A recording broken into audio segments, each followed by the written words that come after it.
Every single anime fan, no matter how long they've been in the game, has a bunch of classic shows they've never seen. It really doesn't matter how much time you dedicate to watching, because for every one amazing anime you see, there's another like 30 you've never even heard of. The amount of quality anime out there keeps increasing, and with only a finite amount of time available, it's straight up impossible for anyone to watch all the classic shows that have been made over the years. So this begs the question, why does anybody watch seasonal anime? Why am I wasting my limited free time watching a show that's currently airing, gambling on the fact that it won't suck, when I could just go back and watch Trigun?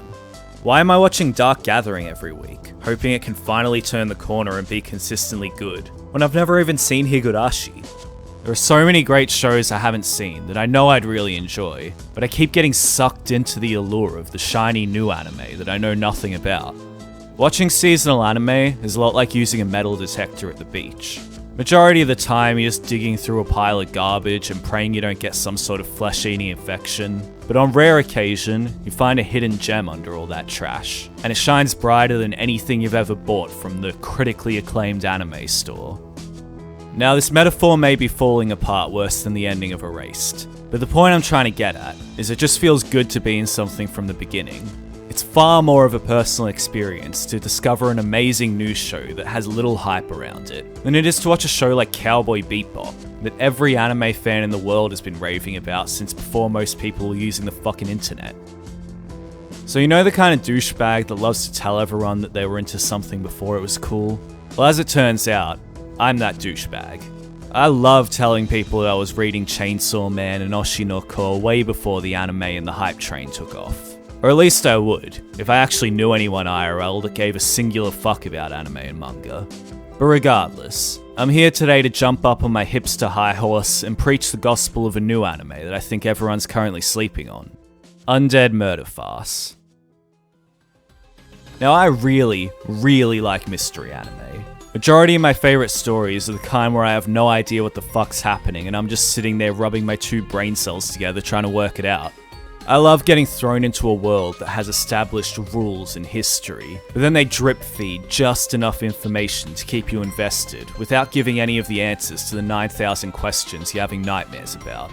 You give me a first episode with an interesting setting that I know little about, or the characters start dropping cryptic comments that suggest things are even deeper than they appear, then you know it's a done deal and I'll be watching that shit till the end. Last season, we were given this with Tengoku Daimokyo, or Heavenly Delusion for the uncultured. And this season, we've been blessed with the Birdcage anime, Undead Murder Farce. So yeah, us mystery fans are eating good this year. Undead Murder Farce might have the most interesting premise I've seen in a while. It takes place in a world where monsters and Oni and all that good shit exist. But by the 1800s, when the anime is set, most of them have been killed off or blended into human society. The story is centered on Aya, an immortal being that had her body stolen and is now just a head in a cage that can't die, and Tsugaru, a human Oni hybrid that Aya recruits to help her track down her body. The anime basically becomes a detective story with our protagonists traveling around Europe and solving supernatural mysteries, with a lot of references to classic European literature and detective novels, which I think is pretty cool. But what's super intriguing about this anime is that despite the very interesting setting and world building, what's drawn me in the most hasn't been these parts, or even the mystery aspect. What's really made this show stand out for me are the interactions between the main characters, Aya and Tsugaru. I really enjoy how these characters speak with each other. There's just so much chemistry between them to the point where you start feeling like you're a part of their friend group, and you form the same parasocial relationship you have with the Trash Taste Boys. Aya will be talking to someone in a whole classy and aristocratic manner, then Tsugaru will jump in with some stupid comment that completely breaks up the mood. Then when you expect her to start scolding him or something in typical tsundere fashion, they'll both start shitposting on each other and having a laugh, while everyone else in the room is just standing there confused. I don't know, something about it just gets to me. I feel that even if the story was kinda shit, I could still enjoy the show, just because of how much I enjoy seeing these two converse. Fortunately, the story is pretty good, so I guess I'll never have to test that theory. Honestly, I just have no complaints so far with the anime.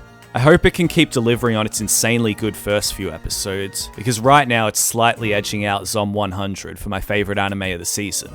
and I hope it can keep that going and not collapse under the weight of its own birdcage. I know there's like 100 shows airing this season, but seriously, give Undead Murderfast a try if you have any interest in mystery plots or even just well-written character conversations. The anime really is a hidden treasure among a pile of garbage, and I kind of feel like it's been flying under the radar.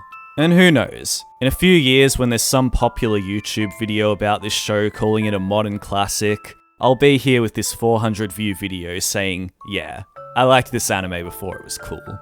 Even though I'm just a filthy casual that hasn't even read the novel it's based on. Thanks for watching, subscribe for more weeb shit.